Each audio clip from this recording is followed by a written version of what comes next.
Rasulullah mengatakan, inni akhafu in asaitu rabbi adzab yaumin azim. Sesungguhnya aku takut kalau aku berbuat maksiat kepada Allah. Takut kepada azab Allah yang sangat pedih nanti pada hari kiamat nanti. Di dunia akan diazab, belum lagi di akhirat. Kalau orang berbuat dosa sekarang ini belum diazab, dia mati dan perbuatan dosanya, maka dia minum khamar, dia berzina, dia liwat, dia makan riba atau durhaka pada orang tuanya umpamanya, tetap di akhirat akan diazab, di kubur akan diazab, di hari kiamat akan diazab. Bab yang harus kita ingat bahwa kita pasti akan mati dan pasti kita akan kembali kepada Allah, pasti sudah gitu. Bahwa kita semua akan kembali kepada Allah, pasti. Kehidupan dunia ini fana sebentar aja. Dan sudah kita lihat banyak orang yang sudah mati. Jutaan manusia sudah mati mendahului kita. Dan pasti akan ada hisab, pasti akan dihitung oleh Allah. Makanya Nabi Muhammad mengatakan SAW, inni akhafu in asaitu rabbi adzab yaumin azim. Aku takut kalau aku berbuat maksiat, Allah akan azab nanti di hari kiamat. Allah sebutkan dalam surah Al-An'am, Allah juga sebutkan dalam surah yang lainnya. Akibat perbuatan dosa dan maksiat. Yang pertama, dosa dan maksiat akan menghalangi masuknya ilmu. Dosa dan maksiat akan menghalangi masuknya ilmu. Orang kalau sudah berbuat maksiat itu nggak akan dapat ilmu atau tidak berkah ilmunya. Hirmanul ilmi.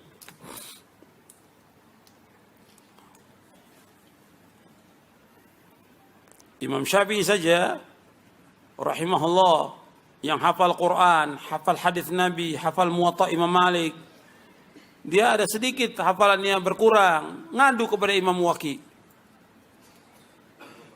Syakautu ila waki'in su'a hifdhi farshadani ila tarkil ma'asi wa'alam anna al-ilma nurun wa nurullahi la yuhda lil 'asi. Aku mengadu kepada Imam Waki tentang jeleknya hafalanku.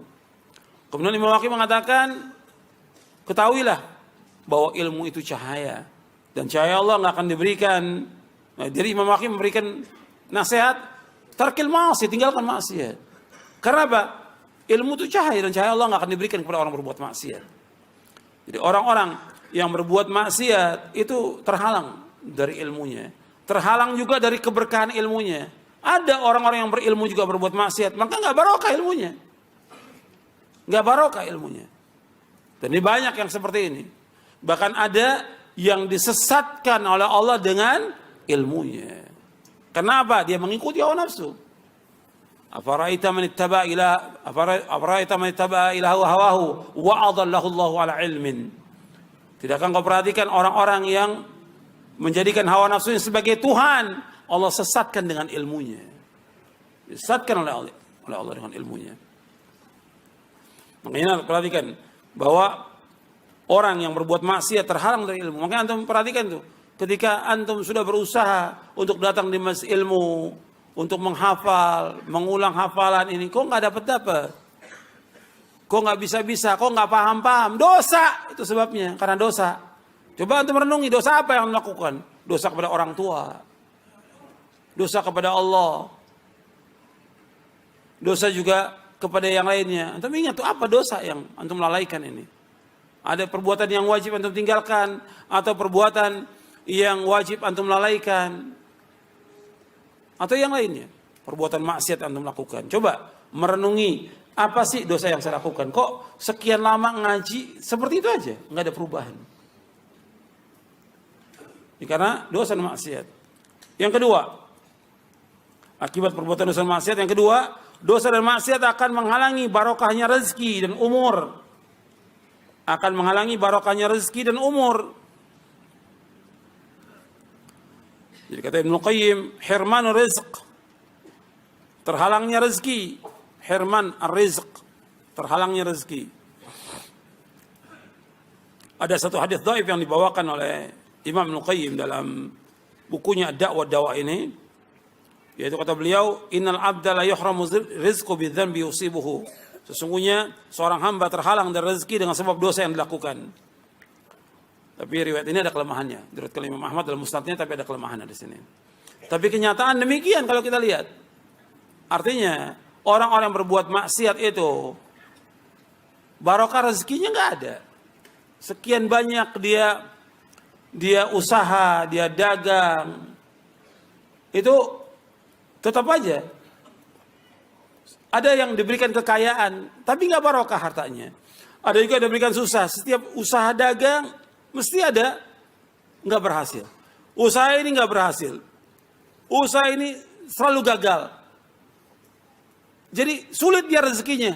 Mungkin dilihat, dia introspeksi, ini apa nih, kok begini? Kok dagang setiap ini gagal? Usaha seperti ini, kok pekerjaan, urusan rumah tangga berantakan segala macam. Ini lihat, ini apa yang masalah? Ketika rezekinya diberikan seperti itu, ini ada masalah. Coba dia renungi, apa yang pernah dia perbuat dulu? Di antara yang paling besar, untuk perhatikan, dia meninggalkan kewajiban sholat. Di antara yang paling besar lagi, dia durhaka pada orang tua. Antum lihat anak-anak yang durhaka, mesti hidupnya susah dia. Mesti susah hidupnya. Mesti susah.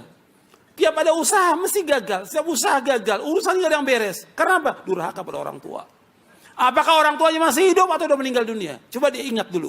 Oh, dia pernah berbuat dosa pada orang tuanya. Sehingga usahanya banyak gagal.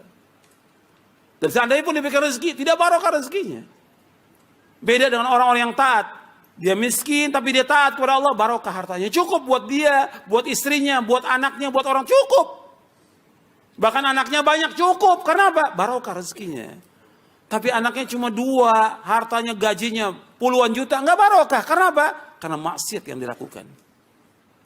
Kemudian juga di sini disebutkan oleh Ibnu Qayyim, yaitu menghalangi barokahnya umur. Jadi betul orang-orang yang berbuat dosa dan maksiat ini, barokah umurnya nggak ada.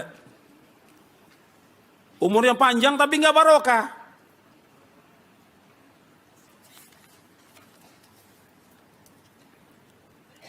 Di sini disebutkan oleh Ibnu Qayyim rahimahullah dalam Ad-Da' wa Ad-Dawa, kata beliau, ta'thirul ma'asi fi mahkil umur.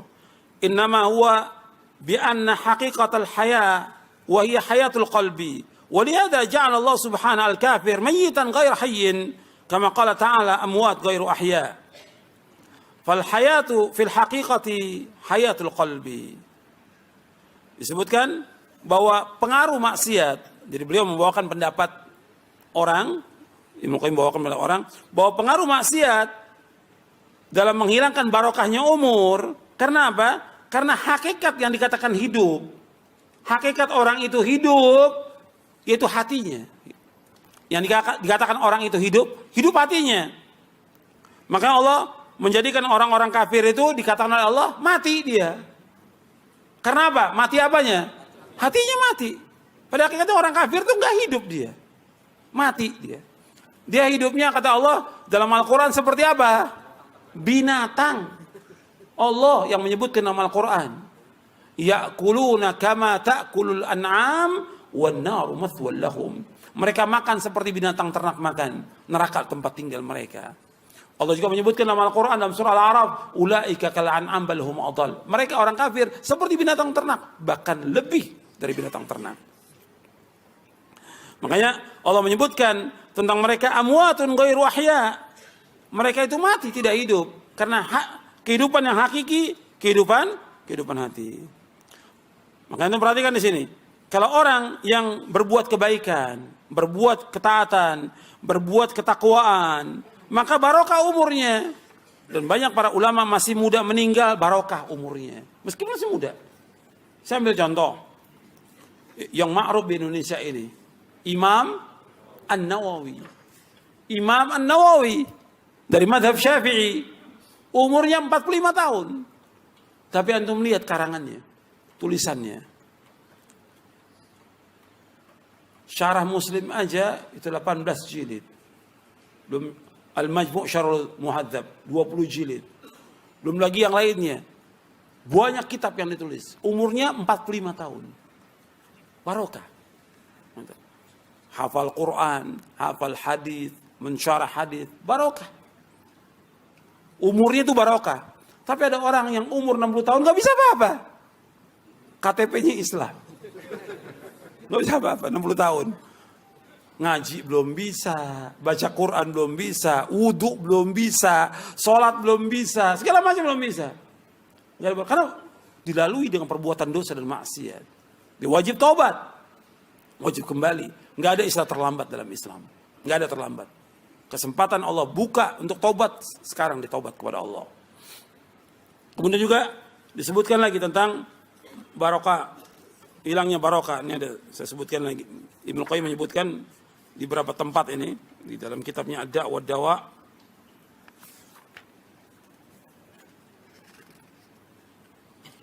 Bahkan beliau mengatakan begini, bahwa di antara hukuman berbuat maksiat, anna tamhaqu barakatal umur wa barakatal rizq wa barakatal ilm wa barakatal amal wa barakatal ta'ah.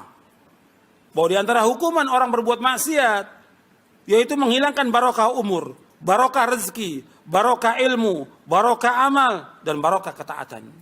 Hilang itu. Bahkan wabil jumlah, kesimpulannya tamhaqu barakatad din wad dunya. Kesimpulannya orang yang berbuat maksiat itu hilang barokah agama dan barokah dunia. Hilang barokahnya. Bahkan beliau mengatakan bahwa kehidupan manusia yang paling pokok adalah hatinya. Kata beliau, anna umral abdi wa muddatu hayati wala hayata liman arada 'anillah washtaghala bighairihi bal hayatul bahaim khairu min hayatihi. Bahwa umur seorang hamba itulah masa kehidupannya dia, dan tidak ada kehidupan bagi orang yang berpaling dari Allah. Tidak ada kehidupan bagi orang yang berpaling dari Allah dan sibuk dengan yang lainnya. Bahkan kehidupan binatang ternak lebih baik dari orang itu. Kenapa? Kehidupan manusia yang sebenarnya kehidupan hati dan rohnya. Maka tidak ada kehidupan bagi hati apabila dia tidak mengenal Allah, tidak mentauhidkan Allah, tidak taat kepada Allah. Tidak ada kehidupan bagi orang yang seperti itu.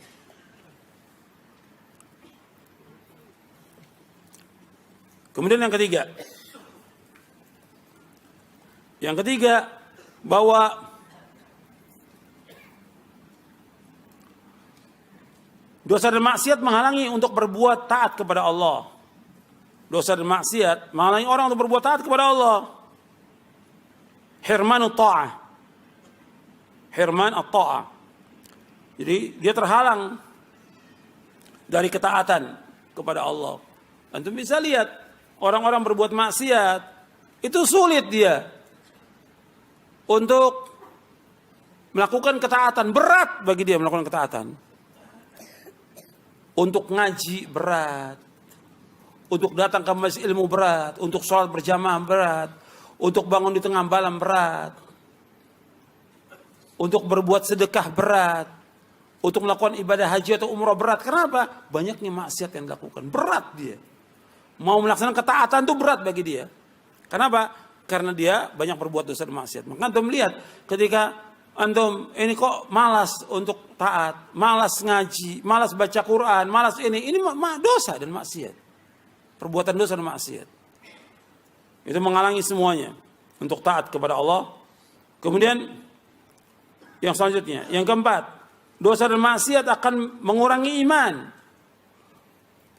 Mengurangi iman. Dan ini kenyataan karena menurut Ahlussunnah yang dikatakan iman yaitu iqrarun bil lisan wa i'tiqadun bil janan wa amalun bil arkan yazidu bi ta'ah wa yanqusu bil ma'siyah. Bahwa yang dikatakan iman menurut Ahlussunnah ikrar dengan lisan, meyakini dengan hati, kemudian melaksanakan dengan anggota tubuh, bertambah dengan ketaatan, berkurang dengan sebab perbuatan dosa dan maksiat. Jadi kalau orang sudah banyak berbuat dosa dan maksiat, berkurang terus imannya itu, turun terus imannya. Sedangkan kita berusaha bagaimana iman kita naik. Sebab kita khawatir kalau turun terus, bahkan kita maksiat terus, naudzubillah, akan wafat dalam keadaan su'ul khatimah. Betapa banyak orang-orang yang wafat dalam keadaan su'ul khatimah. Dia enggak menjaga imannya. Maka menjaga iman ini. Iman ini merupakan modalnya seorang mukmin. Iman ini yang harus tetap ada pada dia. Dan dia harus pertahankan iman ini. Dan dia harus subur disuburkan iman, bertambah iman dengan ketaatan kepada Allah, dengan menjauhkan perbuatan maksiat. Makanya majelis ilmu dikatakan oleh para ulama majelis penyubur iman. Bahkan dikatakan riyadul jannah, taman-taman surga. Makanya itu harus kita datangi majelis ilmu itu. Datangi masjid Allah, duduk di masjid Allah. Karena dengan duduk di masjid Allah itu, kita akan dikelilingi oleh malaikat. Duduk di masjid Allah, dibacakan ayat, dipelajari ayat, ditadaburi ayat, maka akan dikelilingi oleh malaikat. Akan turun sakinah. Kata Nabi, wa majtama'a qaumun fi baitin min buyutillah yatluna kitab Allah wa yatadarasuna bainahum illa nazalat alaihimus sakinah wa ghashiyatuhumur rahmah wa haffathumul malaika wa dzakarahumullah fi man 'inda. Kata Nabi SAW, barang siapa yang duduk di masjid, dari masjid Allah, di masjid, bukan di rumah, di masjid, ngajinya di masjid, maka akan turun sakinah. Yang kedua, apa? Diliputi rahmat Allah. Yang ketiga, dikelilingi malaikat. Yang keempat, Allah akan sebutkan di antara para malaikat yang ada di sisinya. 4. Dengan kita duduk di masjid, mempelajari Quran dan sunnah, yang pertama kata Nabi akan turun sakinah, ketenangan. Yang kedua, dikelilingi oleh malaikat. Yang ketiga, yaitu yang kedua diliputi rahmat Allah. Yang ketiga dikelilingi malaikat. Yang keempat Allah akan sebutkan di antara malaikat yang ada di sisi Allah. Hadis ini sahih Muslim dan ada dalam kitab Arba'in An-Nawawi. Kemudian yang keenam, yang kelima, dosa dan maksiat akan membuat urusan menjadi sulit. Untuk bisa lihat sendiri, orang-orang yang urusannya sulit ya, ta'siru umurin alaihi, urusannya menjadi sulit. Makanya Anda melihat urusannya banyak orang-orang yang mengalami kesulitan. Sulit dia. Mau kerja sulit, mau cari maisha sulit, mau dagang sulit, mau tawarkan barang sulit, mau ini sulit. Ini akibat maksiat yang dilakukan. Kok susah semuanya ini? Kok ini apa dosa apa yang dilakukan? Ya bisa dosa-dosa yang baru dilakukan, bisa juga dosa yang lalu. Yang pernah dilakukan. Yang kadang-kadang dia sudah lupa dengan dosa itu. Terutama yang saya ingatkan, dosa kepada kedua orang tua. Dan itu banyak. Anak-anak yang lalai. Yang dia banyak berbuat dosa pada orang tuanya. Orang tuanya sudah meninggal, gak bisa lagi dia minta maaf pada orang tuanya. Tapi itu akibatnya kapan sekarang? 5 tahun yang lalu dia berbuat dosa pada orang tuanya. Atau 10 tahun atau 20 tahun yang lalu. Sekarang akibatnya Allah kasih. Akibat perbuatan dosa dan maksiat yang dilakukan. Maka susah urusannya. Cari maisha susah, mau kerja susah, mau dagang susah, mau didik istri susah, mau didik anak susah. Sulit semua urusannya karena apa? Dosa dan maksiat yang dilakukan. Dosa dan maksiat. Itu perhatikan, itu dosa dan maksiat. Membuat semua urusan jadi gak beres. Gak mudah. Makanya kita terus berusaha minta ampun kepada Allah dan doa kepada Allah agar dimudahkan urusan kita. Ya Hayyu Ya Qayyum birahmatika astagithu aslih li sya'ni kulla wala takilni ila nafsi tarfatain. Ya Hayyu Ya Qayyum, ya Allah yang Maha Hidup, yang berseri. Birahmatika astagith, dengan rahmatmu aku minta tolong di saat sulit. Aslih li sya'ni kulla, mudahkan semua urusanku ya Allah. Wala takilni ila nafsi tarfatain. Jangan kau biarkan aku tidak ditolong oleh engkau meskipun hanya sekejap mata. Karena kita butuh kepada Allah. Butuh kepada Allah setiap detik nafas kita. Kita butuh kepada Allah setiap detik nafas. Karena kita gak punya kemampuan apa-apa. Kita bisa duduk di tempat ini, yang tolong siapa? Allah. Gak mungkin antum bisa duduk, saya bisa ngajar, bisa jalan ke tempat ini. Gak mungkin kalau Allah gak tolong. Kita gak punya kekuatan. La haula wa la quwata illa billah. Itu harus kita ingat tuh. Semua kenikmatan yang Allah berikan kepada kita, Allah yang berikan. Bukan kehebatan kita. Bukan kemampuan kita, Allah yang berikan. Saya bisa membacakan kepada antum ayat hadis karena Allah yang tolong kita. Antum bisa duduk, bisa nulis karena Allah yang tolong kita. Kaitkan semua nikmat Allah yang berikan. Wa ma bikum min ni'matin fa min Allah. Semua nikmat yang Allah berikan, Allah yang berikan, bukan kita. Bukan kebisaan kita, bukan kepintaran kita, bukan kepandaian kita, tapi semuanya Allah Subhanahu wa taala. Perhatikan itu. Bahwa kita enggak ada daya sama sekali. La haula wala quwwata illa billah. Kemudian yang selanjutnya. Yang keberapa sekarang? Yang keenam. Yang keenam, Akibat dosa dan maksiat membuat hati selalu gelisah. Membuat hati selalu gelisah. Bahkan membuat hati menjadi kotor. Gelisah dan juga kotor hatinya. Dan itu bisa ngerasakan itu. Hati ini gelisah, nggak tenang. Nggak nikmat. Karena maksiat. Hati ini seperti ada kotorannya. Karena apa? Maksiat. Makanya Allah menyebutkan tentang orang yang bahagia, orang sukses, kata Allah apa? Qad aflaha man zakkaha wa qad khaba man dassaha. Sungguh bahagia, sungguh beruntung orang yang membersihkan hati.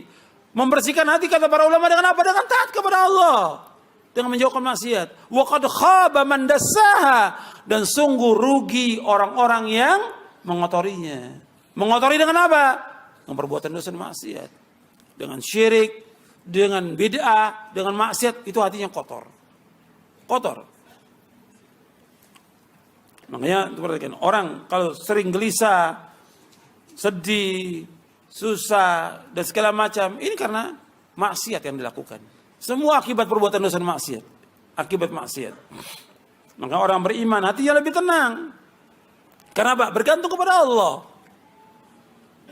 Makanya orang yang beriman itu hatinya penuh dengan zikir kepada Allah, ingat kepada Allah. Selalu ingat kepada Allah. Selalu berzikir kepada Allah. Selalu berusaha bagaimana melaksanakan ketaatan kepada Allah. Maka tenang dan lapang dadanya.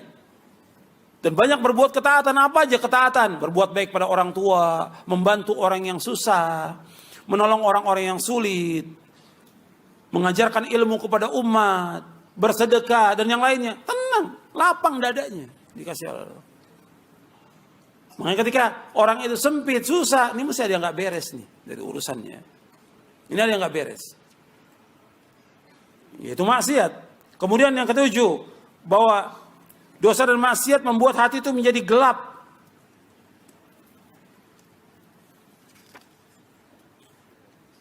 Bahkan bisa menutup hati, menjadi gelap hati itu. Nabi bersabda SAW dalam hadis yang hasan yang diriwayatkan dari sahabat Abu Hurairah radhiyallahu an. Nabi bersabda SAW, "Innal abda idza akhta khati'atan nuqitat fi qalbi nuqtatun sauda fa idza huwa naza'a wastaghfara wa taba suqila qalbuhu wa in ada zida fiha hatta ta'lu qalbahu wa huwa ar-ranu alladhi dzakara Allah ta'ala kalla bal rana ala qulubihim ma kanu yaksibun." Hadisnya saya sebutkan dalam buku Jangan Dekati Zina di halaman 16. Saya sebutkan, sesungguhnya seorang hamba apabila berbuat satu kesalahan, berbuat satu dosa, maka akan ditulis noktah hitam di hatinya. Tetapi jika ia menahan dirinya dari perbuatan maksiat, meminta ampun kepada Allah dan bertobat, maka hatinya pun akan bersih. Bersih kembali. Dan jika ia berbuat kesalahan lagi, berbuat dosa lagi, maka ditambah titik hitam di hatinya. Sehingga titik hitam itu memenuhi atau menguasai hatinya. Itulah yang Allah sebutkan ran dalam surah Al-Mutaffifin ayat 14. Kalla bal rana ala qulubihim ma kanu yaksibun. Tidak sekali-kali, bahkan apa yang mereka telah perbuat telah menutupi hati mereka. Ini hadis diriwayatkan, hadis ini hasan riwayat Tirmidzi, Ahmad, Al-Hakim, Ibnu Majah dan Ibnu Hibban. Kata Tirmidzi rahimahullah, kata Imam Tirmidzi, hadis ini hasan sahih. Imam Hasan Al-Basri mengatakan, dosa dan maksiat itu membuat hati menjadi buta, lalu menjadi mati. Waliyatubillah. Itu disebutkan dalam tafsir Ibnu Katsir. Jadi hati itu menjadi buta dan nanti mati. Waliyatubillah. Ibnu Qayyim juga bahas dalam kitabnya Ighatsatul Lahafan, hati itu ada hati yang mati, ada hati yang sakit, ada hati yang hidup. Dan itu perlu pembahasan tersendiri tentang masalah hati itu. Berkaitan dengan tazkiyatun nufus.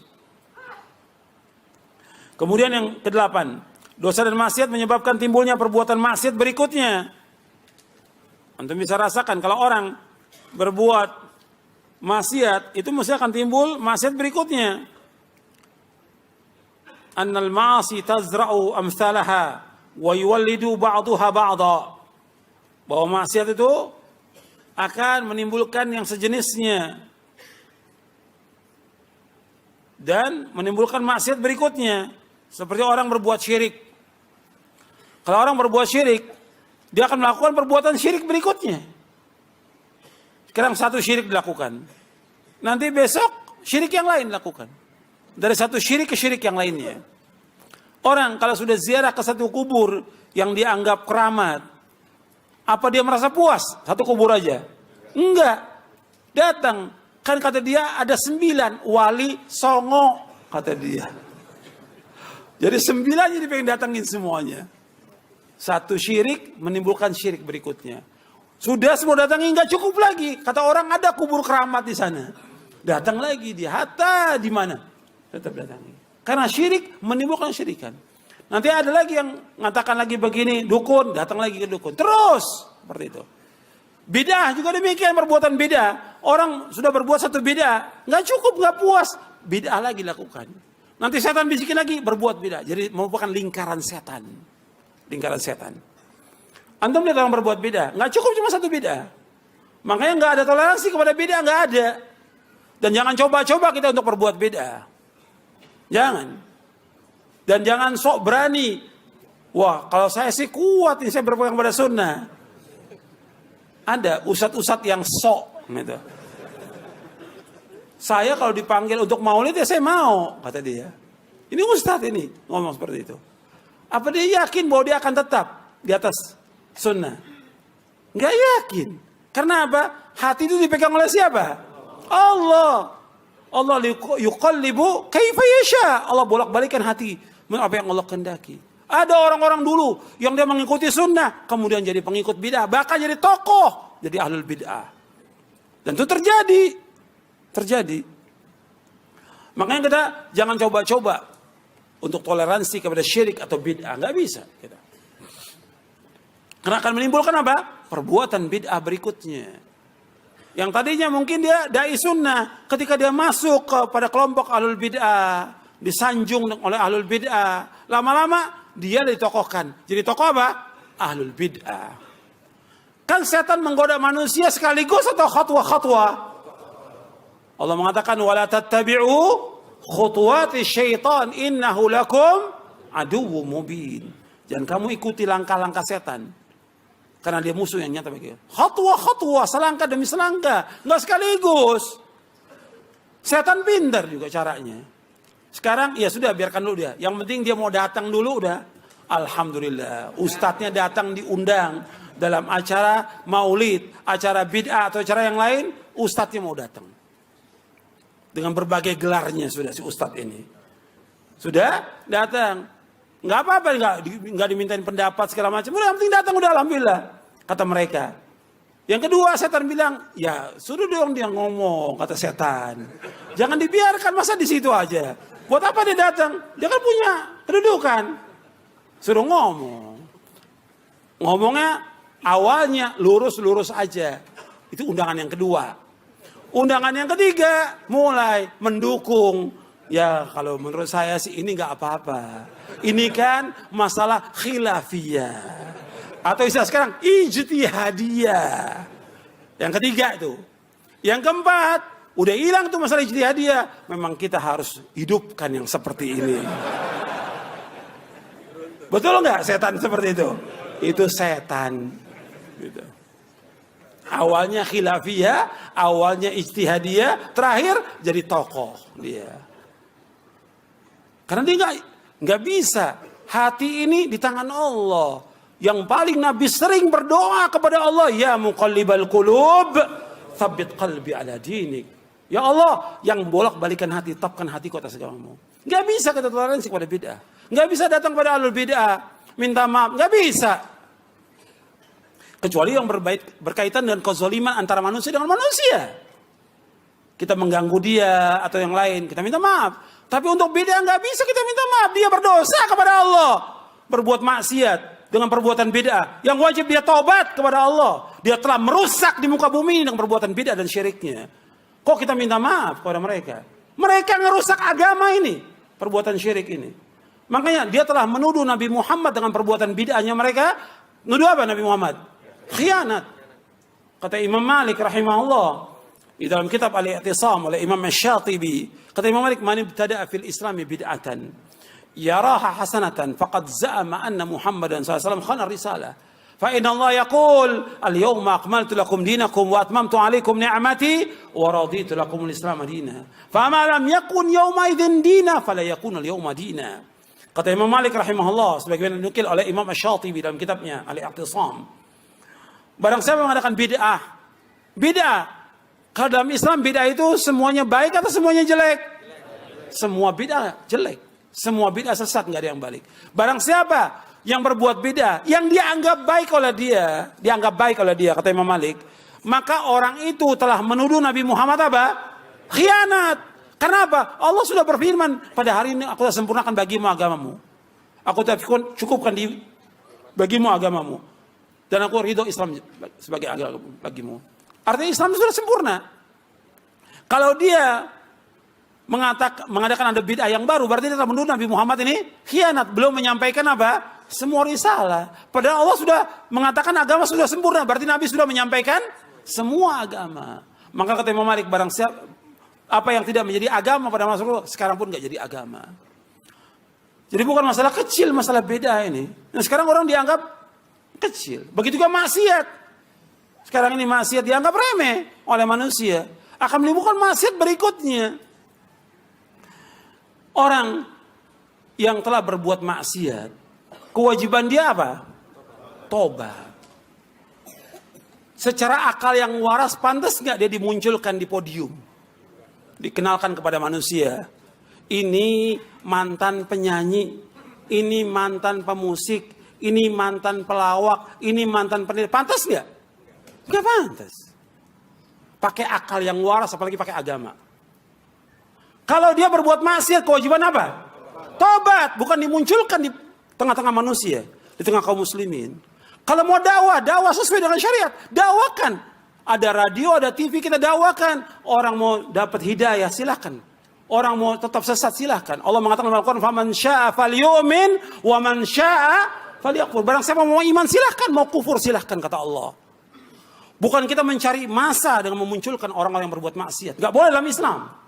Kenapa? Akan menimbulkan maksiat berikutnya apa? Yang lebih berbahaya lagi. Yang tadinya dia belum belajar agama, baru tobat. Sekarang dipanggil sebagai apa? Ustaz.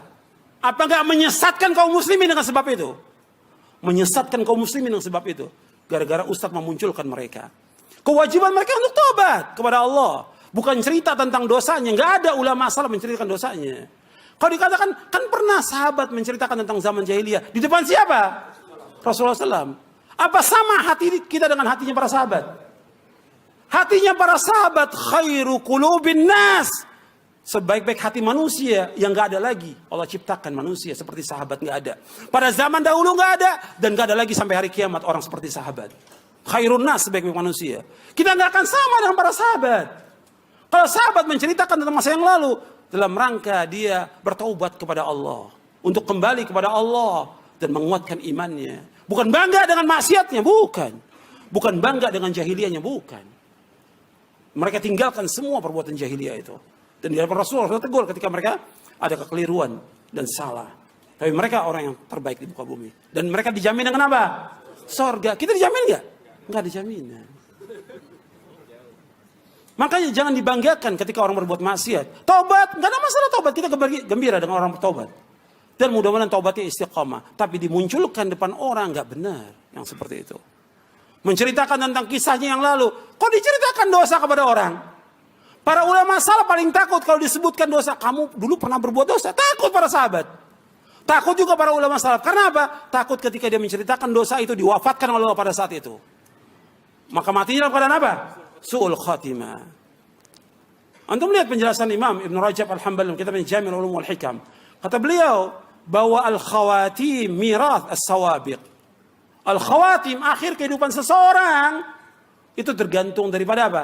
Yang dahulu dia apa? Berbuat apa dia dulunya? Itu akhir kehidupannya dia. Kalau dia berbuat taat, itu akhirnya insya Allah taat. Tapi kalau maksiat terus maksiat, apa kita yakin orang-orang seperti itu kemudian dia istiqomah dalam taubatnya?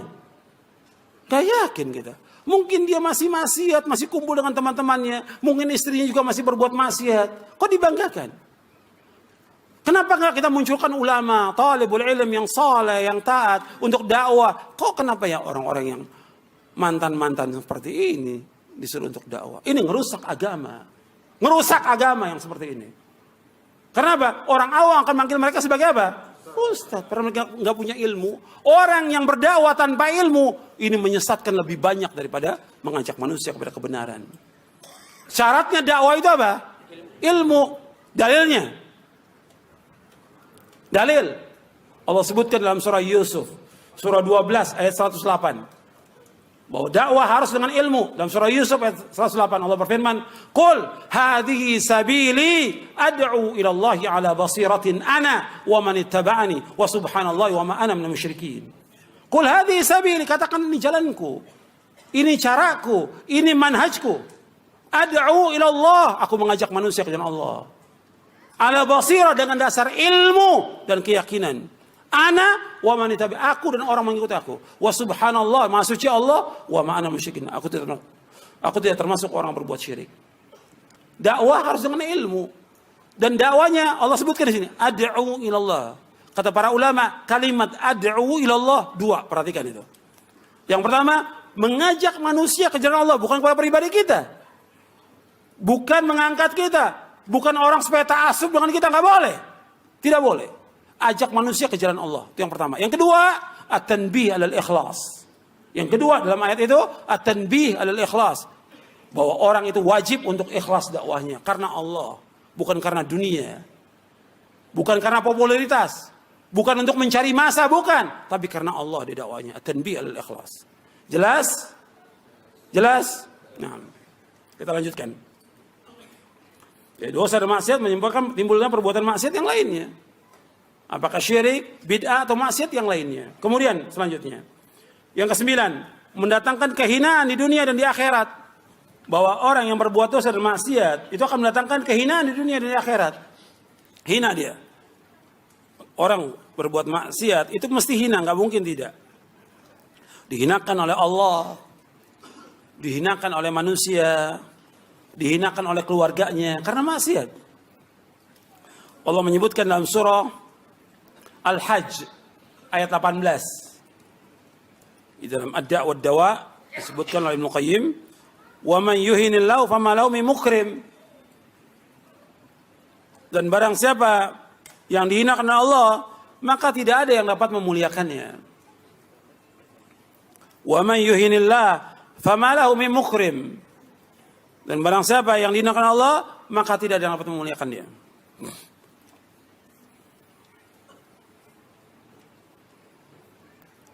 Jadi orang yang berbuat dosa itu akan hina. Yang ke-10. Dosa dan maksiat menyebabkan hilangnya rasa cemburu.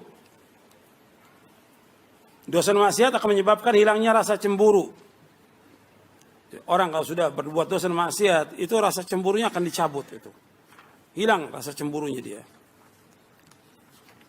Antum bisa lihat sendiri, ya.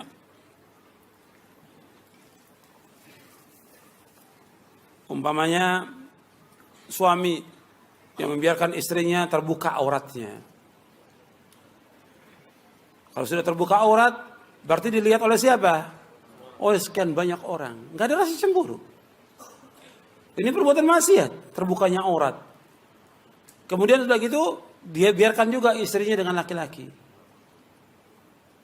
Ngobrol dengan laki-laki, duduk dengan laki-laki dan segala macam. Gak punya rasa cemburu. Dicabut rasa cemburu itu. Atau dia sudah pakai jilbab istrinya, tapi masih dibiarkan untuk keluar rumah, kerja dengan laki-laki. Ini gak rasa cemburu. Kan ketika dia buat pekerjaan, dia duduk dengan laki-laki. Ngobrol dengan laki-laki, makan dengan laki-laki, pulang bersama laki-laki. Di mana rasa cemburunya dia?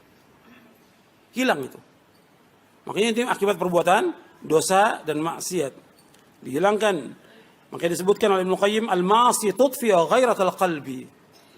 Al-ma'asi tudfi ghairatal qalbi. Bahwa maksiat itu memadamkan rasa cemburu. Ini untuk diri dia, untuk keluarganya, belum lagi untuk agama. Kalau orang membiarkan maksiat dibiarkan terus, maka cemburunya dia hilang. Seorang mukmin dia harus ada cemburu. nggak mau ada pelanggaran syariat, dia mesti negur, dia ingatkan orang-orang yang berbuat dosa maksiat, nggak dibiarkan. Sekarang ini banyak orang-orang berbuat maksiat dibiarkan, nggak ada rasa cemburu. Orang berbuat kemungkaran depan dia dibiarkan, orang nggak sholat dibiarkan. Nggak sholat ini termasuk dosa besar yang paling besar, dibiarkan. Nggak cemburu, keluarganya nggak sholat juga dibiarkan, nggak ada dia untuk menegur, nggak ada. Ini nggak benar seperti ini. Allah punya cemburu dan Nabi Muhammad juga SAW juga punya cemburu, disebutkan dalam hadis yang sahih.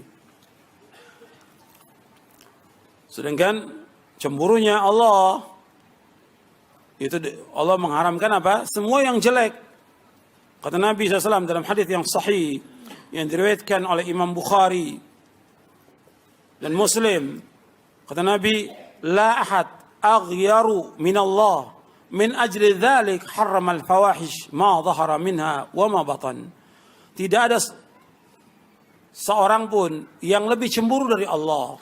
Karena itu Allah mengharamkan semua perbuatan yang keji, perbuatan yang jorok, perbuatan yang kotor, yang tampak maupun yang tersembunyi. Kalau disebutkan di dalam Al-Quran hadis tentang fawahish, arti yang pertama fawahish itu zina, homo, liwat, dan yang lainnya. Itu fawahish, perbuatan yang keji. Dan yang lainnya, ini hadis sahih riwayat Bukhari dan Muslim. Begitu Nabi Muhammad juga SAW juga cemburu. Bahkan disebutkan oleh Ibnu Qayyim, wa hadza yadulluka ala anna asl ad-din al-ghairah, bahwa pokok agama ghairah, cemburu. Kita nggak bisa terima kalau orang meremehkan agama ini. Kalau kita lihat sekarang ini agama ini diremehkan oleh orang. Orang berbuat syirik, berbuat bid'ah, ngomong tentang agama seenaknya, umat Islam diam. Kenapa? Hilang cemburu. Orang memainkan agama ini, ya. Ayat Quran dibuat main oleh mereka, hadis dibuat main oleh mereka. Mereka mengatakan agama Islam itu agama budaya atau segala macam. Ada Islam Nusantara segala macam. Diremehkan, diam. Mesti tegur, perbuatan ini perbuatan menyimpang dari siratal mustaqim. Ini sesat dan menyesatkan. Ini kufur perbuatan ini. Karena Islam hanya satu yang dibawa oleh para nabi dan para rasul dan dibawa oleh Nabi Muhammad SAW. Gak ada Islam yang lain. Islam yang Allah turunkan di tanah Arab juga untuk semua manusia. Maka Nabi disebutkan, wa ma arsalnaka illa rahmatan lil alamin. Dan kami enggak utus engkau melainkan untuk seluruh manusia, rahmatan lil alamin. Wa ma arsalnaka illa kafatan linnasi basyira wa nadhira. Kami enggak utus engkau Muhammad melainkan untuk seluruh manusia, pemberi kabar gembira dan untuk mengancam. Untuk semua manusia. Enggak ada Islam Arab, Islam Indonesia enggak ada. Ini kalimat-kalimat yang dibuat oleh beberapa tokoh ini menyesatkan dan kufur. Nggak boleh kita diam. Harus terus diingatkan. Karena apa? Tujuan mereka dengan adanya Islam Nusantara untuk apa? Untuk melestarikan apa? Kesyirikan. Melestarikan bid'ah. Melestarikan maksiat. Dengan kalimat itu. Selanjutnya. Yang ke-11, yaitu membuat terbiasa berbuat maksiat. Orang kalau sudah berbuat maksiat, dia akan terbiasa berbuat maksiat. Dan menganggap remeh perbuatan maksiat. Membuat terbiasa berbuat maksiat dan menganggap remeh perbuatan maksiat. Itu disebutkan oleh Ibnu Qayyim rahimahullah. Orang kalau sudah berbuat maksiat, maka dia nggak merasa lagi bahwa itu maksiat, dianggap satu hal yang biasa. Seperti contoh orang yang tidak sholat, dianggap biasa kan di kantor-kantor, di kampus-kampus, di pasar, di masyarakat. Orang nggak sholat dianggap biasa, dianggap dia tidak berdosa. Dan ini perbuatan mungkar yang paling mungkar, perbuatan dosa yang paling besar. Meninggalkan sholat, dosanya lebih besar dari dosa zina. Meninggalkan sholat lebih besar dosanya daripada dosa mencuri. Lebih besar meninggalkan sholat. Disebut oleh para ulama, bahkan hukuman orang yang meninggalkan sholat berat hukumannya. Kalau menurut mazhab Syafi'i dibunuh. Pemerintah harus membunuh orang-orang yang nggak sholat itu. Pemerintah. Atau dipenjara sampai dia taubat. Kalau sekarang kan dibiarkan. Dibiarkan di kantor-kantor orang nggak sholat dibiarkan. sambil ketawa, ngobrol, dibiarkan aja. Mesti tegur. Kalau antum sebagai seorang mukmin, antum tegur. Nggak boleh dibiarkan. Di kantor, di pasar, di kampus, di mana aja. Itu harus tegur. Begitu juga yang di rumah, nggak boleh dibiarkan ada umpamanya pembantu yang nggak sholat, nggak boleh. Itu harus dipecat, nggak boleh. Ada nggak sholat, harus sholat dia. Atau supir nggak sholat, nggak boleh. Dia wajib sholat karena nggak ada keberkahan dalam rumah tangga orang yang nggak sholat itu. Nggak ada keberkahan, nggak ada cahaya rumahnya orang yang nggak sholat itu. Karena Nabi menyebutkan was-sholatu nurun, sholat itu cahaya. Ya, lo perhatikan tuh, itu dianggap biasa sekarang di mana-mana. Bahkan orang itu biasa aja diajak sambil ketawa. Dia tinggalkan sholat itu. Mesti kita ingatkan dengan cara yang baik, ingatkan. Saya sebutkan ancaman dan hukuman bagi orang yang meninggalkan sholat dalam buku Sebaik-baik Amal adalah sholat. Saya jelaskan di situ. Kemudian yang ke-12, mendatangkan petaka dan siksa. Bahwa dosa mendatangkan kerusakan, petaka dan siksa seperti yang kita lihat sekarang ini. Ya semuanya dengan sebab dosa. Makanya ketika orang mendapatkan segala macam cobaan, ujian, siksa, petaka, ya dengan sebab dosa. Allah berfirman dalam surah Asy-Syura ayat 30, "Wa ma asabakum min musibatin fabima kasabat aydikum wa ya'fu an katsir." Apa saja musibah yang menimpa kalian disebabkan dosa-dosa kalian, dan Allah banyak memberikan maaf. Semua kerusakan yang ada disebab, seperti dalam surah Ar-Rum Allah berfirman, kalau tadi dalam surah Asy-Syura, dalam surah Ar-Rum, "Dhaharal fasadu fil barri wal bahr bima kasabat aydin nas." Bahwa tampak kerusakan di daratan dan di lautan dengan sebab apa? Perbuatan tangan manusia, dosa manusia terjadi kerusakan di muka bumi ini. Dosa manusia, maka banyak petaka, banyak siksa yang Allah turunkan dengan sebab dosa. Maka harus mereka itu berpikir, ini dosa apa yang dilakukan sampai banyaknya terjadi petaka, musibah yang menimpa bangsa ini. Itu akibatnya kerusakan, akibatnya dosa dan maksiat yang mereka lakukan. Kemudian selanjutnya yang ke-13, dosa dan maksiat menghitamkan wajah dan membuat hati menjadi keras.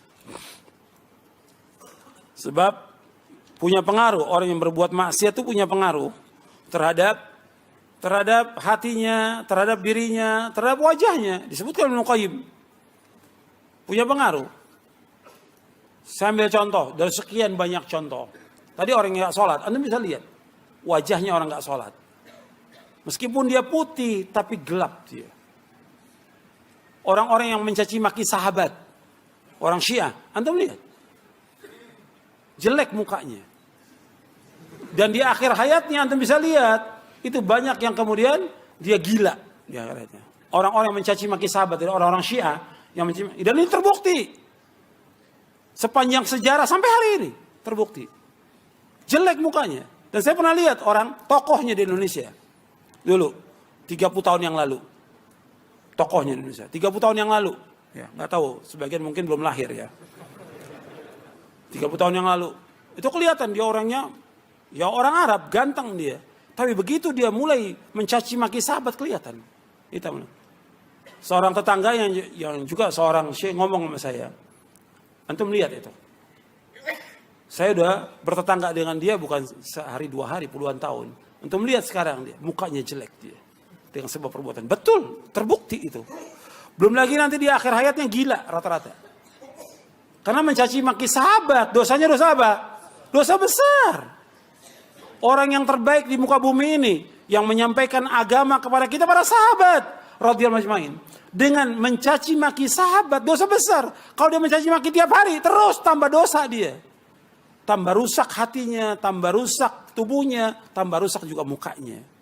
Dia dosa pengaruh kepada kehidupan manusia. Belum lagi kepada keluarganya. Dosa punya pengaruh kepada istri, kepada anak. Ulama salaf saja, ulama salaf ketika dia berbuat dosa dia bilang, ini apa yang salah? Kok seperti ini istri saya yang lawan saya? Kok begini kendaraan saya ini? Biasanya nurut, nggak nurut. Kenapa? Dosa yang dilakukan oleh dia. Itu perhatikan tuh, dosa dengan sebab dosa punya pengaruh. Kepada diri kita punya pengaruh, kepada istri punya pengaruh, kepada anak punya pengaruh. Dosa dan maksiat. Selanjutnya, makanya disebutkan pengaruh dosa dan maksiat ini di samping merusak hati dan juga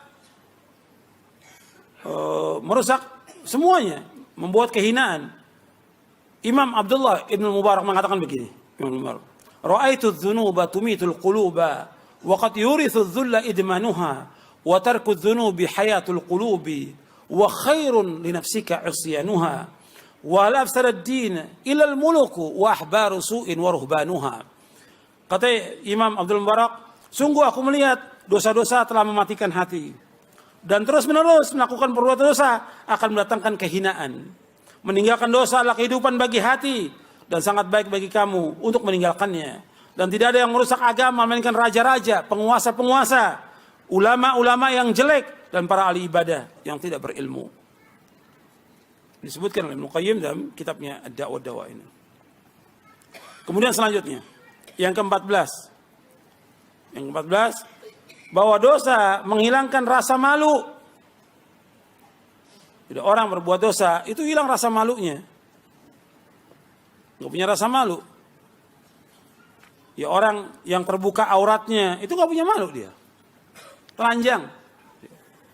Kan kadang-kadang orang berpikir, di zaman modern ini, semakin telanjang, semakin maju, kata mereka gitu. Kalau semakin maju, mestinya sapi lebih maju. Karena sapi telanjang. Ya, telanjang dia. Terbuka auratnya. Gak punya rasa malu. Dicabut rasa malunya. Dan banyak orang seperti itu. Kemudian kadang dia cerita tentang perbuatan dosanya. Gak punya malu. Orang yang ceritakan masa lalu dosanya itu gak punya rasa malu. Dicabut rasa malunya. Kok orang gak punya rasa malu dimunculkan di podium. Cerita tentang dosa. Ini bagi agama ini perbuatan jelek, maksiat, menurunkan azab, mesti ditutupkan. Sampai kata para ulama, "Uktum hasanatika kama taktum sayyiatika." Tutup perbuatan baikmu sebagai kamu menutup perbuatan jelekmu. Kalau enggak, perbuatan jeleknya dia apa? Diceritakan. Akhirnya orang yang dengar kepengen enggak? Kepengen. Ini namanya mujahir. Kata Nabi, "Kullu ummati mu'afan ilal mujahirin." Setiap umatku akan diampunkan dosanya kecuali yang mujahir. Terang-terangan dia berbuat dosa. Semalam dia berbuat dosa, ditutup oleh Allah. Paginya diceritakan sama orang. Sama dulu udah ditutup oleh Allah, sekarang diceritakan lagi. Akhirnya menghasung orang untuk berbuat maksiat. Saya pengen coba-coba. Jangan coba-coba. Nanti kan yang dengar pengen coba-coba. Saya pengen seperti dia dulu lah. Nanti kalau udah berbuat udah puas baru tobat. Kira-kira ada nggak ya begitu? Ada nggak? Mustahil. Karena dia cerita masa lalunya dia, perbuatan dosanya kepada orang. Nggak boleh dalam Islam. Tutup. Jangan disebutkan perbuatan dosa. Nggak punya malu yang seperti itu, nggak punya malu. Karena ini banyak orang-orang yang nggak punya malu.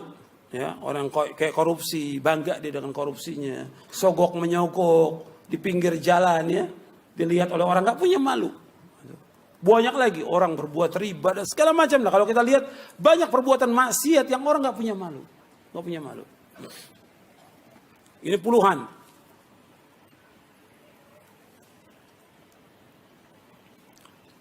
Kemudian yang ke-15. Ya kita sampai 15 saja deh. Sebenarnya masih banyak. Dosa merusak akal. Dosa merusak. Saya tambahkan lagi yang ke-14 sebelum masuk 14. Ambil, ya ini yang ke-15. Yang ke-14 saya mau tambahin contoh. Dalam kehidupan sehari-hari. Yang tentang orang gak punya malu. Ya, seperti orang utang gak bayar. Nah ini banyak ini. Katanya udah ngaji. Katanya nuntut ilmu. Tapi utang kok gak bayar. Ketemu awalnya iya merasa berdosa di awal. Saya belum bisa bayar. Nanti insya Allah bulan depan. Bulan depan ketemu lagi. Iya masih ada malunya. Bulan ketiga lagi udah gak malu. Gitu. Ketemu biasa aja, nggak ngaku dia punya dosa tuh, punya utang enggak. Bulan keempat, ya udah, nganggap biasa aja. Dan seperti itu yang terjadi. Iya tidak? Iya, nyata itu sih. Nyata gitu. Jadi nggak punya malu dia. Utang pada A, utang pada B, utang pada C, nggak bayar. Dan nggak punya malu. Nggak boleh dalam Islam. Kalau dia utang dia sebutkan. Afwan atau maaf saya belum bisa bayar. Mungkin nggak bulan ini, ya 6 bulan yang akan datang. Memang nggak punya, mau diapakan. Kalau yang memberikan utang dia orang yang kaya, dia lihat orang ini miskin, nggak mungkin dia bayar, bebaskan. Seperti Allah sebutkan dalam surah Al-Baqarah. Wa in kana dhu usratin fanadhiratun ila maisarah wa an tasaddaqu khairun lakum in kuntum ta'lamun. Seandainya orang mengalami kesulitan, nggak mampu untuk bayar, kamu berikan tempo sampai dia lapang. Kalau kamu sedekahkan, lebih baik buat kamu. Kalau sedekahkan baik, jika kamu mengetahui. Disuruh oleh Allah berikan tempo. Tapi orang yang diberikan tempo, ya dia harus tahu dong. Dia berikan tempo, ya harus bayar. Yang namanya utang, harus bayar. Karena berat, hukumannya di mana? Di dunia dan juga di akhirat. Di dunia, Nabi nggak mau sholatkan orang yang berutang. Nabi nggak mau sholatkan. Sholat jenazah, Nabi nggak mau sholatkan. Di akhirat, itu lebih berat lagi hukumannya. Bahkan orang yang mati syahid diampunkan semua dosanya kecuali apa? Utang. Tuh, perhatikan tuh. Banyak orang yang nggak punya malu nih, utang nggak bayar. Dan nggak minta maaf kepada orangnya lagi. Yang ke-15, dosa merusak akal. Makanya antum lihat orang-orang yang berbuat dosa, itu akalnya rusak dia. Ya syirik. Nggak berpikir yang waras. Gimana? Batu disembah. Pohon disembah. Cincin dibilang bisa mendatangkan manfaat. Akalnya di mana? Jimat bisa menjaga dia dari malapetaka. Ini akalnya nggak waras. Orang udah mati datangi. Sambil nangis-nangis minta. Disebutkan namanya. Minta rezeki, minta jabatan. Akalnya di mana? Akalnya itu. Makanya kalau kita lihat orang-orang yang berbuat syirik, nggak waras akalnya dia. Atau datang ketika dia mau pemilu, nah mulai datang tuh. Mau pemilu, atau pemilihan partai, atau yang lainnya, atau jabatan, mulai datang tuh. Dicari dah kuburan yang paling keramat sama dia. Atau yang dikubur penjahat di situ. Karena apa? Untuk jabatan. Akalnya nggak waras. Semua mesti minta kepada siapa? Kepada Allah. Yang mendatangkan maslahat Allah. Yang menghilangkan musibah dan petaka hanya Allah. Allah sebutkan dalam Al-Quran. Anda mau lihat ayatnya. Yang pertama dalam surah Al-An'am. Atau Al-An'am aja. Baru beberapa ayat ya. Sebab manusia ini mesti dijelaskan dengan dalil. Kadang-kadang sudah dengan dalil masih ditolak juga. La haula wala quwwata illa billah. Sudah dengan dalil masih dibantah sama kiainya. Untuk melihat di ayat 18, ayat 17. Wa yamsaskallahu bidurin fala kashifa lahu illa hu wa yamsaska bi khairin fa huwa ala kulli syai'in qadir. Apabila Allah menimpakan kesulitan, bahaya, musibah, petaka, fala kashifa lahu illa hu, enggak ada yang bisa menghilangkan bahaya, musibah, petaka kecuali siapa? Allah. Wa yamsaska bi khairin, apabila Allah mengenakan kepada kalian kebaikan, fa huwa ala kulli syai'in qadir, Allah Maha berkuasa atas segala sesuatu. Semuanya Allah yang dapat menghilangkan, enggak ada yang lain. Mesti datangnya kepada siapa? Kepada Allah, bukan kepada kuburan. Sampai datang kepada kadang-kadang ditanya orang yang paling sakti atau nenek-nenek atau yang lainnya. Sampai ada yang ibadah dibawa sesaji supaya urusannya itu beres ke Nyai Roro Kidul di sini Pelabuhan Ratu. Akalnya di mana? Nggak waras akalnya. Coba bawa sesaji, motong sapi, motong segala macam sudah di sana. Sampai yang sudah kata punya gelar doktor, insinyur, mau bangun mesti motong apa? Motong apa? Ayam, apa lagi? Sapi kepalanya ditanam. Apa hubungannya antara kepala dengan bangunan? Akalnya nggak waras. Ini merusak akal, maksiat merusak. Ini perbuatan apa? Syirik, merusak akal. Yang kedua bid'ah. Bid'ah juga merusak akal. Antum bisa lihat. Bid'ah. Ini ajaran Nabi, Quran, Sunnah, ada dalil. Kan ikut mudah. Dia cari yang lain, yang gak ada dalilnya. Coba kalau akalnya waras berpikir, ini kan dalil, ini Quran, ini hadis, tinggal ikut. Kita sebagai umat siapa sih? Umat Nabi Muhammad SAW. Yang kita ikut siapa? Nabi Muhammad apa kiai? Yang diikut kan Nabi Muhammad SAW. Bukannya kiai, bukan Habib. Nabi Muhammad SAW yang disuruh ikut oleh Allah dalam Al-Quran. Dan Nabi suruh mengikut beliau, nggak boleh mengikut yang lain. Dan kata Nabi nggak boleh menyalahi perintahnya siapa? Perintahnya siapa? Perintah Rasulullah. Kalau orang menyalahi perintah Rasulullah, pasti akan diberikan kehinaan di muka bumi ini. Saya bawakan dua ayat dan hadis.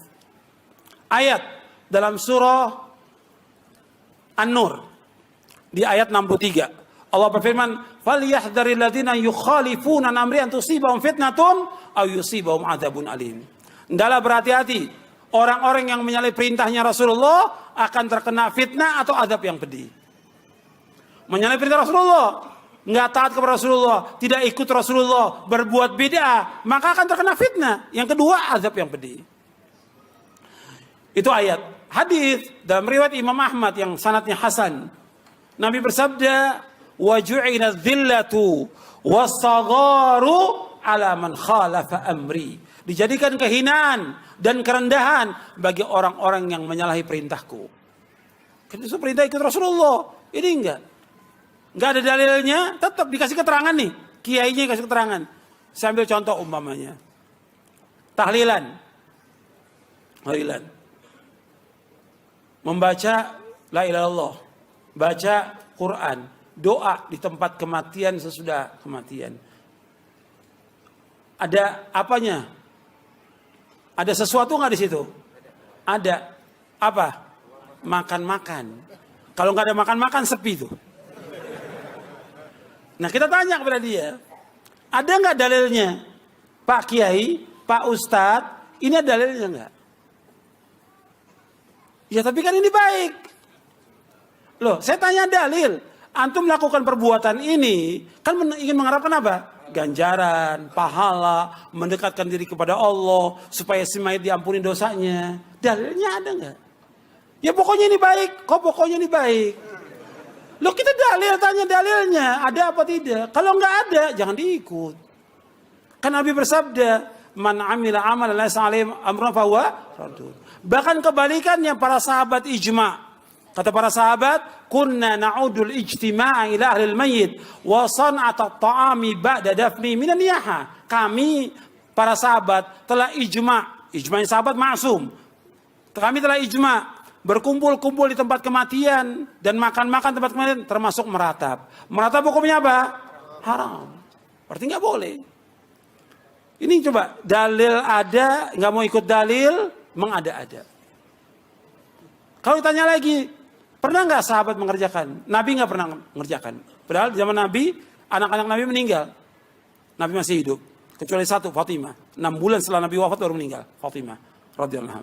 Kemudian waktu Nabi meninggal, nggak ada sahabat mengadakan tahlilan untuk Nabi Muhammad SAW. Kemudian tabi'in begitu juga. Hatta Imam Syafi'i nggak ada. Cari di semua kitab Imam Syafi'i nggak ada Imam Syafi'i mengadakan tahlilan. Contoh dari ribuan contoh bid'ah yang mereka lakukan, nggak ada. Jadi mereka mengada-ada.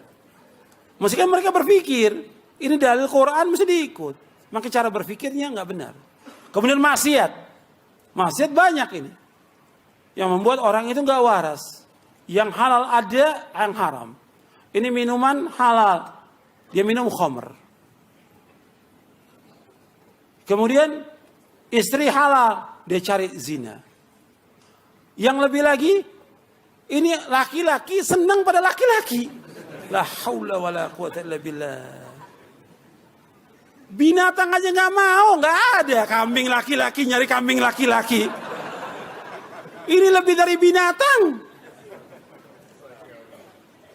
Nyata nggak sekarang? Sekarang orang berusaha untuk ngangkat dibela tentang masalah gay ini, homo, liwat. Tadi saya sebutkan tentang azabnya, pedih azabnya.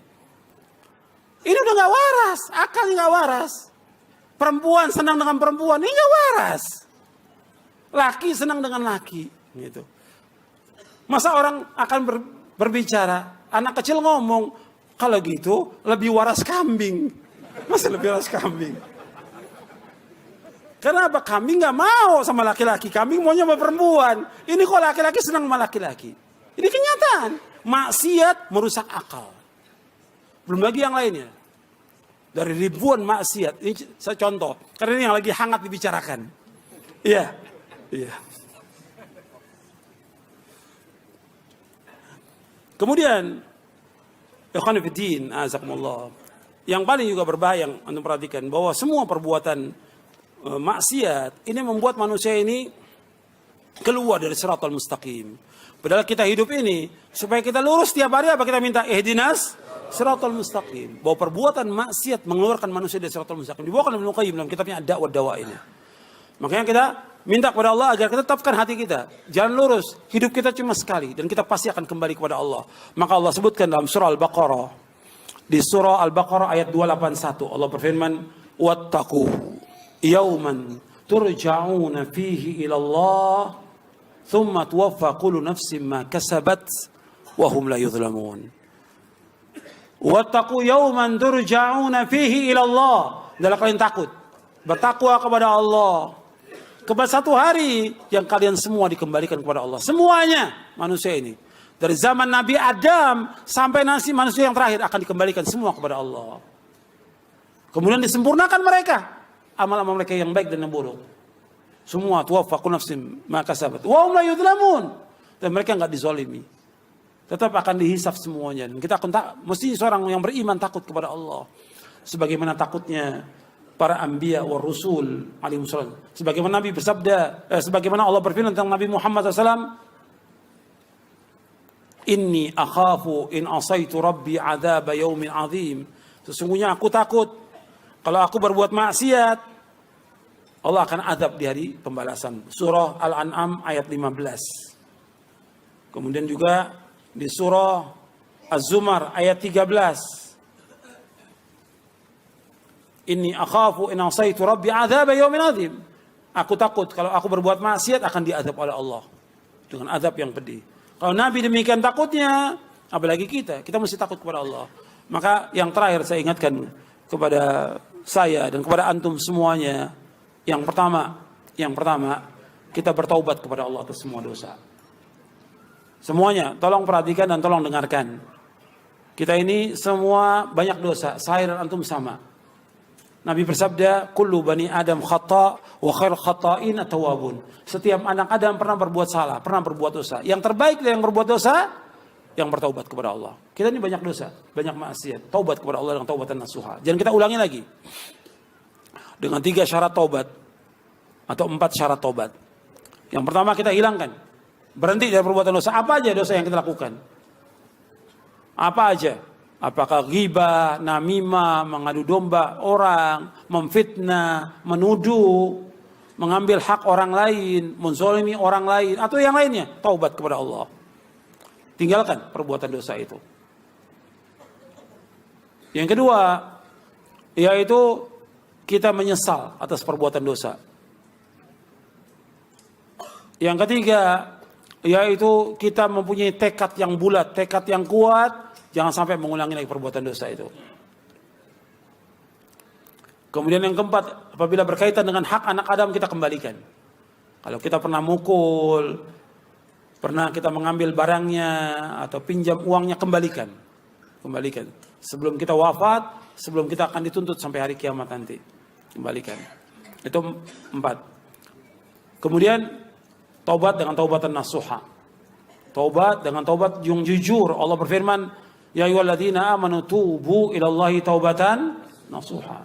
Wahai yang beriman, taubatlah kalian dengan taubat yang jujur, taubat yang benar, taubat yang ikhlas. Dan disuruh kita segera bertaubat, enggak boleh tunda. Wasari'u ila maghfirati min rabbikum. Segera kalian menuju ampunan Allah. Yang kedua, takwa kepada Allah. Bertakwa kepada Allah di mana saja kita berada. Takwa. Merasa takut dengan Allah, melaksanakan ketaatan kepada Allah, menjauhkan maksiat, dan juga merasa diawasi oleh Allah. Nabi bersabda SAW, ittaqillaha haitsuma kunta. Wa atbi'is sayyi'atal hasanata tamhuha wa khaliqin nasa bi khuluqin hasan. Nabi SAW bersabda, bertakwalah kamu kepada Allah. Di mana saja kamu berada, di mana aja, di rumah, di jalan, di pasar, di kampus, di tempat kerja, di kantor, di mana aja. Kita mukim, kita safar, kita sendiri berjamaah, takwa kepada Allah. Merasa diawasi oleh Allah, melaksanakan ketaatan kepada Allah, menjauhkan maksiat. Kemudian iringi perbuatan yang jelek dengan perbuatan yang baik. Niscaya perbuatan yang baik akan menghapuskan perbuatan yang jelek itu. Yang pertama taubat, kemudian banyak kita berbuat kebajikan. Kebajikan dengan ikhlas dan sesuai dengan sunnah. Yang ketiga, wa khaliqin nasa bi khuluqin hasan. Bergaul dengan manusia dengan akhlak yang mulia. Bergaul dengan manusia dengan akhlak yang mulia. Tunjukkan akhlak kita sebagai seorang mukmin, seorang muslim, sebagai seorang muslimah. Tunjukkan akhlak yang mulia. Kemudian yang terakhir, kita harus berusaha untuk istiqomah di atas jalan yang hak ini. Istiqomah itu berat, butuh pada perjuangan. Kita harus istiqomah.